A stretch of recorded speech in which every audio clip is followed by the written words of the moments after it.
নমস্কার, আমার ভুরিভোজ চ্যানেলে সকলকে স্বাগত জানাই। Welcome to my channel Bhurivoj. আজকে জন্মাষ্টমী দ্বিতীয় দিন। আজকে ঠাকুরকে অন্নভোগ দেওয়া হয়, তো আমি আজকে অন্নভোগ দেব।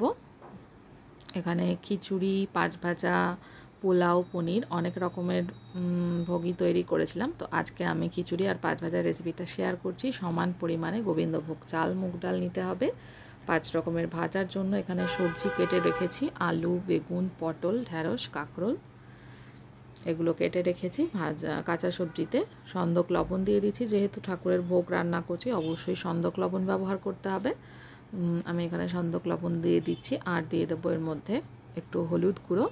ভালো করে সমস্ত ভাজাতে নুন আর হলুদ মিশিয়ে নিয়ে এটা ভেজে নেব।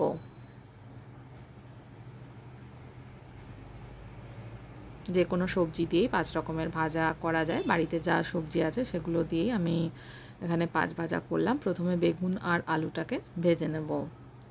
ভাজাগুলো যাতে পুড়ে না যায় সেদিকে একটু খেয়াল রাখতে হবে। আলু আর বেগুনটা ভাজা হয়ে গেছে। এবার কড়াইতে যেটুকু তেল রয়েছে তার মধ্যে দিয়ে দেব এখানে জিরে আর তেজপাতা ফোড়ন। তেজপাতার জিরেটাকে ভালো করে ভেজে নিতে হবে। তারপরে এখানে দিয়ে দিতে হবে আদা, কাঁচা লঙ্কা বাটা, 1/2 ইঞ্চি আদা, 3-4টে কাঁচা লঙ্কা বেটে নিয়েছিলাম, সেটা দিয়ে দিলাম। সেটা ভেজে নিচ্ছি। এবার দিয়ে দেবো এর মধ্যে হলুদ গুঁড়ো। হলুদ গুঁড়োটাকেও মিক্সড করে নিচ্ছি। এবার মুগ ডাল ভিজিয়ে রেখে দিয়েছিলাম জলে, এটা জলটা ঝরিয়ে নিয়ে এবার ডালটা ভেজে নিতে হবে। যতক্ষণ না ডালের কালার চেঞ্জ হয়ে আসছে, একটু একটু লালচে কালার ধরছে, ততক্ষণ ডালটা ভেজে নেব যাতে ডালের কাঁচা গন্ধটা কেটে যায়। এক পাকে খিচুড়ি রান্না করতে হয়, ঠাকুরের ভোগের খিচুড়ি, তো আমি এটা এক পাকেই রান্না করছি। মানে ডালটা কিন্তু আগে কড়াইতে ভেজে নেওয়া যায় না, একবারেই এইভাবে ভেজে খিচুড়িটা ঠাকুরের জন্য রান্না করতে হয়। তো এবার আমি এর মধ্যে জিরের গুঁড়ো জলে গুলে রেখেছিলাম সেটা দিয়ে দিচ্ছি ডালটা ভাজা হয়ে যাওয়ার পরে। চাইলে আপনারা জিরের বাটারও ইউজ করতে পারেন। এখানে আমি গুঁড়োটা জলে গুলে রেখেছিলাম। এবার ডালের সঙ্গে মিশিয়ে নিয়ে মশলাটা একটু কষানো হয়ে গেলে এবার ভিজিয়ে রাখা গোবিন্দভোগ চালটা দিয়ে দিচ্ছি। চাল আর মুগ ডালের পরিমাণ কিন্তু সমান সমান নিতে হবে, তবে কিন্তু খিচুড়ি খেতে টেস্ট হবে। সমস্ত চালটা দেওয়ার পরে ভালো করে মিক্সড করে নিচ্ছি। মিক্সড করে 2 মিনিট মতন ভেজে নেব। তারপরে এর মধ্যে দিয়ে দিলাম লবণ, স্বাদ মতো সন্দক লবণ দিয়ে দিলাম।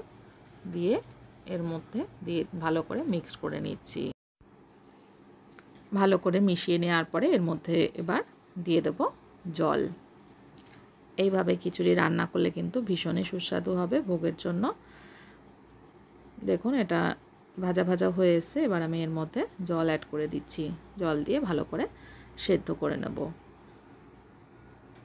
চাইলে আপনারা এর মধ্যে আলুও দিতে পারেন, ছোট ছোট করে আলু কেটে সেটাকেও ব্যবহার করতে পারেন, তবে আমি এটা আলু ছাড়াই তৈরি করছি। এবার ভালো করে চাল আর ডাল সেদ্ধ করে নেব।